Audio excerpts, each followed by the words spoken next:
everybody, it's Em here today to do a sort of overview of the Absolute Boyfriend series by Watase Yu, or Yu Watase, depending on your naming convention preferences. It says Yu Watase in the English language versions here. I tend to always have heard Watase Yu, but I probably have also generally heard it in the Japanese convention, maybe. Not sure. Anyway, I spoke about the first volume in my January wrap-up. I managed to read the 5 subsequent volumes in January, actually, right before the end of the month. I just sped through them and decided I would just give you my thoughts about the series as a whole in one video. So here we are. If you missed the video in which I talk about it, I'll give you a quick recap. So, Absolute Boyfriend is a 6-volume manga series. It was originally published in 2003 in Japan, so it's definitely showing its age because it's going on 20 years old at this point. It is about a high school girl named Riko who lives alone. Her parents are off doing whatever. It's not real clear. It kind of doesn't matter. They send her a monthly allowance. And then the boy next door, who she has grown up with and is in the same grade and class as her in high school, he also kind of looks out for her. He and his little brother are also kind of living alone in Japan because their parents travel for work. We know at least that their dad is like some kind of photographer, I think, if I'm remembering right. The boy's name, hang on, is his name Soshi? Yeah, Soshi is the neighbor boy. And, they have that fun love rivalry thing where they're such good friends because they've known each other forever that they don't really see each other as anything but friends. Except, of course, we know Soshi kind of likes Riko, but she's constantly got these crushes on all these other guys, and she can't see Soshi that way because she's busy looking at all these other guys. And so she's too serious, and, he's got the glasses, and he's just, quiet and studious and uninteresting to her. Anyway, the manga series begins with Riko confessing to a guy she likes and getting rejected. This has apparently happened a lot. And she ends up ordering a boyfriend through an online site. The boyfriend turns out to be a kind of very sophisticated AI, and he's from a series of AI called the Night Lover series, so he's programmed for that. She's not ready for that, but she decides to, hang out with him and kind of just show him off as this cool boyfriend that she has now. And she names him Night because she's not very creative, so she just names him after the model that he is. The series goes on with the whole, Riko and Night and Soshi love triangle thing, and various things crop up. It's very episodic because I think it originally ran in one of those monthly kind of manga magazines. And so each installment or chapter is kind of its own thing. And so because of that, a lot of the storylines are not super well explored here. There are some characters that get kind of touched on, but we don't see a whole lot with them, and they could have done with a little more, being more deeply explored. Overall, it's a very fun but very surface level kind of series. It's not trying to say anything serious about whether AI can become human, although, you kind of have this feeling that you get from something like Pinocchio, where you're like, is he gonna become a real boy kind of thing. It's interesting in that way, but that's not what this is going for, because it's really going for laughs and the occasional pathos, and the two don't always mix real well. Anyway, overall, it's cute, but there are problems. There's a lot of sexual assault played for laughs. There's a lot of sexual assault played for drama, and also maybe laughs.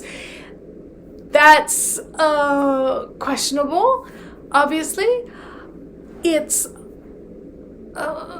the company that created Night gets increasingly ridiculous. I think it's meant to be funny, to the point where at one point, one model version of Night is like a short little, foot tall mannequin version. While they fix the full-sized version, they give her this kind of, in the meantime, have this little, there's the female character, and if you're familiar with Watase Yu's work, you know that there's always kind of this best friend who you have to wonder, like, why they're friends, and then, like, the best friend always ends up actually being evil. I'm thinking of Miyaka and Yui in Fushigi Yugi. Obviously, that friend who turns on you when suddenly guys are interested in you instead of them, kind of thing. I don't know why this is such a touchstone in these, but but also the heroine who you can't figure out why guys like her. Riko is pretty annoying and kind of useless in a lot of ways, and you kind of go, well, I'm not sure. I mean, it goes back to the whole, then the girl has to be rescued a lot kind of thing, and that happens a lot in Fushigi Yugi as well. I don't remember if in Alice 19th or Imadoki that was as big a thing, but it's been a long time since I've read those. But yeah, so definitely not perfect. There were definitely, certain episodes, storylines that I enjoyed more than others, but they're all wrapped up with such quick and relatively lack of effort ways. It's just, the tension doesn't hold. The question of whether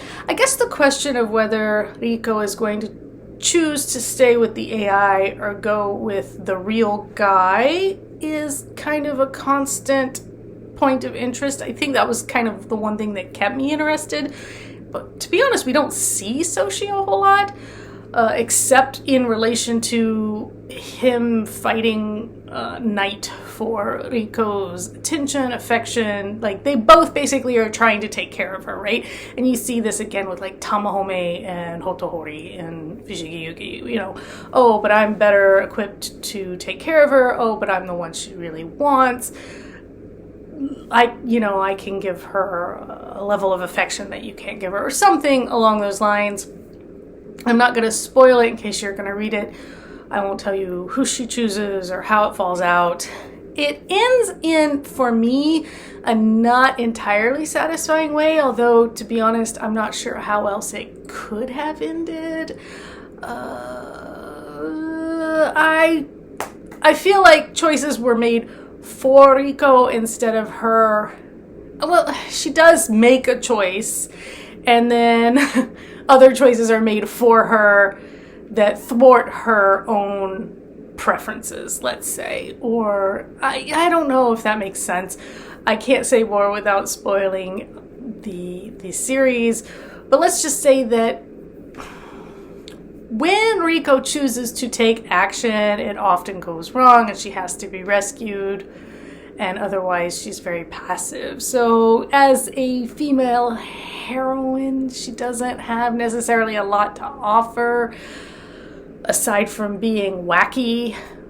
And, you know, I don't know if some people find those kinds of characters endearing. I always find characters like that kind of annoying. Like, I couldn't stand Miyaka in Fushigi Yugi. Again, I was like, I don't understand why people want to deal with her. Like, why are they falling in love with her all the time? You know, I mean, she's ridiculous. Maybe there's a certain kind of guy that likes a ridiculous girl. I don't know. It's strange. But I always found, you know, I find more complex characters more interesting. So in Fushigi Yugi, for instance, I found Yui, you know, more interesting. And anyway, that's beside the point. The fact here is that we don't explore a lot of, again, the other characters. We don't really delve too deep into Soshi aside from his affection for Riko. We do obviously deal a lot with Knight because we're supposed to be seeing him grow as a pseudo-human character. Like, he kind of learns as he goes. He's collecting data as he goes, and he's supposed to collect and analyze this data and then kind of refine his behaviors based on what he learns. That's kind of how he works. So we do see that, but like the evil best friend, we deal with that, and then she just kind of disappears from the narrative. Other characters, there's a girl who is fixated on money, and she just, you know, she does investments and stuff, and we get a little storyline with her, and then, but other than that, we don't really know a whole lot more. It's kind of like, oh, done and dusted. We talked about that character. We're done with that chapter. So it doesn't always, I guess, weave together in a way that feels like the ensemble cast is part of the whole world. It's more like, and here's this person, this guy Riko had a crush on when she was much younger, comes back, and then she's like, oh, you know, so things like that. I don't know.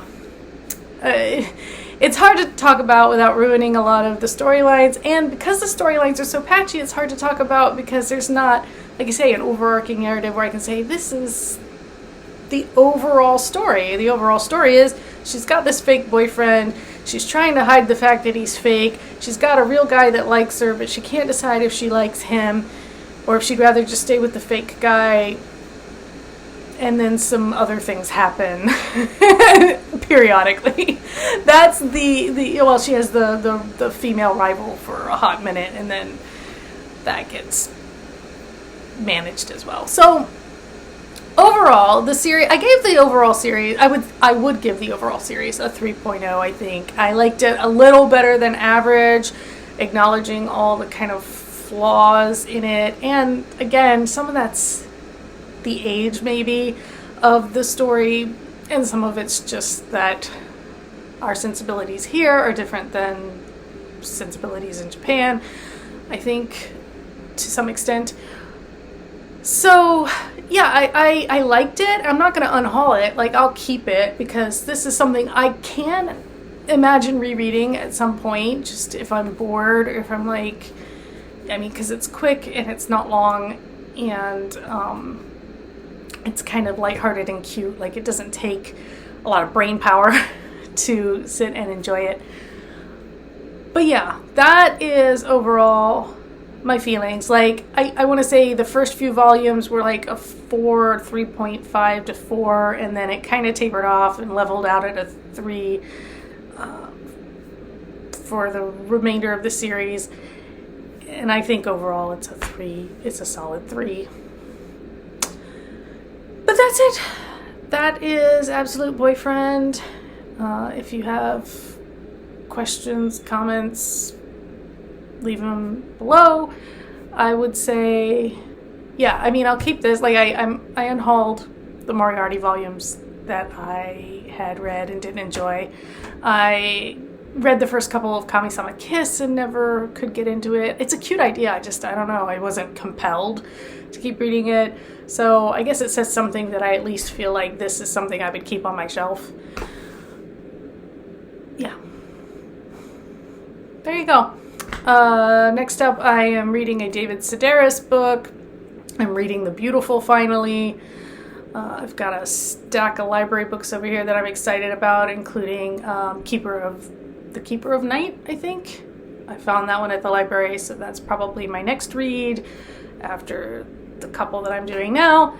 So more stuff coming. And I've got some indie books that I'm going to cover soon. So if you have any indie book recommendations, like self-published or small press published, let me know, because I really want to read more of those this year. All right. Thanks again. Like, comment, subscribe, share, all those good things, please. We're now finally past the halfway mark in my goal to get to 100 subscribers this year. As of now, I have 53, and hopefully that continues, although most of them seem to want to watch videos about my cat or my cookie that didn't have any chocolate chips in it, kind of like the Boba Fett show didn't have Boba Fett there for a while. But the series finale made up for it.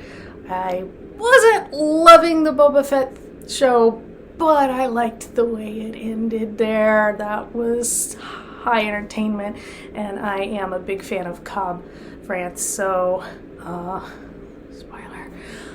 Although I think anybody who's interested has probably already watched the show.